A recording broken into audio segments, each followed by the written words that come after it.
আপনারা দেখছেন Lakshmipur RF TV.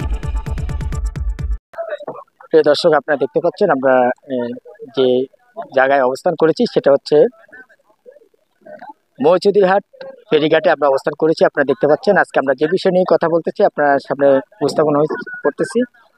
এই যে তরমুজকে পরিস্থিতি, সেই তরমুজের বাজারে যে দাম ঊর্ধ্বগতিতে বাড়তে থাকে সে বিষয়ে আমরা আজকে তরমুজে যেখানে আড়ত রয়েছে, যেখান থেকে তরমুজ আসে আমরা সেখানে অবস্থান করেছি। আপনাদেরকে দেখানোর চেষ্টা করতেছি যে এই তরমুজের দাম দ্বিগুণ হওয়ার কারণ কি। আজকে আমরা সে বিষয়ে এখানে কিছু ব্যবসায়ীরা আছেন যে সিন্ডিকেটের ব্যবসায়ী থাকার কারণে আজকে যে উদ্যোগ তাদেরকে বিভিন্ন বাজার দ্রব্য নিম্ন রেট রাখার জন্য বলা থাকলেও শিথিল করা হয়নি তাদের এই নিম্ন রেটকে। তারা কিন্তু অতি তরমুজের বিষয়ে আপনাদেরকে দেখাচ্ছি।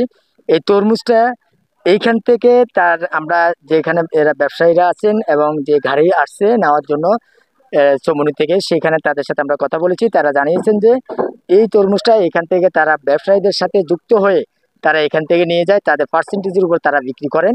এই বিক্রি করতে গিয়ে সেখানে আপনারা দেখতে পাচ্ছেন এই তরমুজের পার্সেন্টেজকে কেন করে তারা 9,000 টাকা করে তারা নিয়ে যাচ্ছেন এবং বিক্রি করছেন আড়তদের নিকট বিক্রি করতে গিয়ে সেখানে আমরা হিসাব করেছি যে পার পিসে 90 টাকা করে রেট পড়ে, কিন্তু একটি তরমুজ পার পিসে 90 টাকা করে পড়তে গিয়ে সেখানে বাজারে পড়ে যায় 300 থেকে 400 টাকা পার পিস বিক্রি হচ্ছে।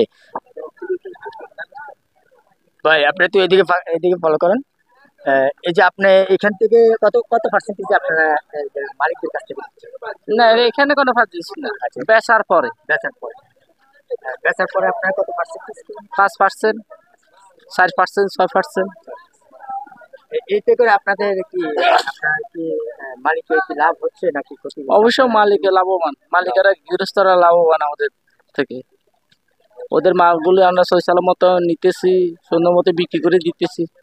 আহতের মধ্যে আপনারা যে সেখান থেকে যে আহত বিক্রি করেন, আপনারা যে শতে আপনার এই যে 9,000 টাকা করে বিক্রি করছেন, সেক্ষেত্রে আপনারা সেখানে কত টাকা রেট দেন? যেটা 8,000 টাকা 7,000 টাকা বিক্রি করি, এটা 8-9,000 টাকা রেট দিই। যাদেরকে আপনারা পাইকারি হিসাবে দিচ্ছেন তাদেরকে আপনারা বিক্রির জন্য কতটুকু আপনাদের বলা থাকে? আমরা কেন বলবো, ওদের সামান ওরা বিক্রি করে। ওরা যত টাকা বিক্রি করে কোনো আপনাদের এখানে কোনো না মানুষ এখন অ্যাভেলেবেল, তো মানুষও জানে একটা রেট কত হবে। 110 টাকা, 120 টাকা, কোনোটা 150 টাকা। যেটা বোল্ডার বলে এটা 200 টাকা, 220 টাকা, এমনই। আপনারা দেখতে পাচ্ছেন আমাদের সামনে আরেকজন মালিক আছেন তরমুজের, আমরা তার কাছ থেকে জানবো। আপনি এই ব্যবসা এই যে তরমুজের চাষ করেন কত বছর থেকে?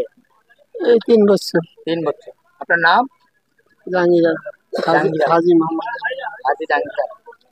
আপনি এই যে 3 বছরে আপনি কত লাভবান হচ্ছে? আপনি লাভবান আছেন কি? না না। কেন, কারণ কি? যাইতে খরচ দিতে, জাহাজ ভাড়া, লেবার খরচ, আড়তের নেওয়া পর্যন্ত ট্রাক ভাড়া, তারপরে আড়তের ধরনের একটা খরচ আছে, এরা পরিশ্রম করে বিক্রি করে। যাইতে যেতে চাষার কি খায় এটা আপনারা বোঝেন না। তাহলে আপনি এইবার যে দিয়েছেন যে ওনাদেরকে যে আপনার সাথে পার্সেন্টেজ দিচ্ছেন, এই পার্সেন্টেজ দিতে গিয়ে কি আপনার লস হবে কিনা? এটা আড়তে গেলে দর কত আছে এটা তো বলা যায় না, এটা আড়তে গেলে বলা যাইব। বাজারটা মেঘ বৃষ্টির উপরে ভর করে, যদি এ ধরনের বাজার ফরিয়া গেল দাম কম তাহলে কিছুই পেলাম না, আর একটু বাড়তি পাইলে একটু পাইলাম, খরা উঠা হইলে এই আল্লাহবাক দিলে।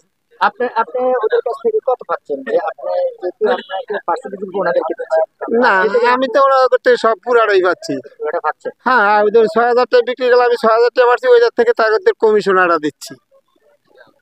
কমিশনার যদি 500 টাকা যায়, 600 টাকা যায়, এটা বাকি 5,000 টাকা আমি পাচ্ছি এরকম। আর যদি বেচা এইটা না হয়, যদি 3,000 টাকা বেচে, ওনাকে 500 গেলে 2500 টাকা পাচ্ছি। এইবার বাজার শীতল রাখার জন্য আমরা সকল প্রশাসনের দৃষ্টি কামনা করছি। ধন্যবাদ RF টিভির পক্ষ থেকে।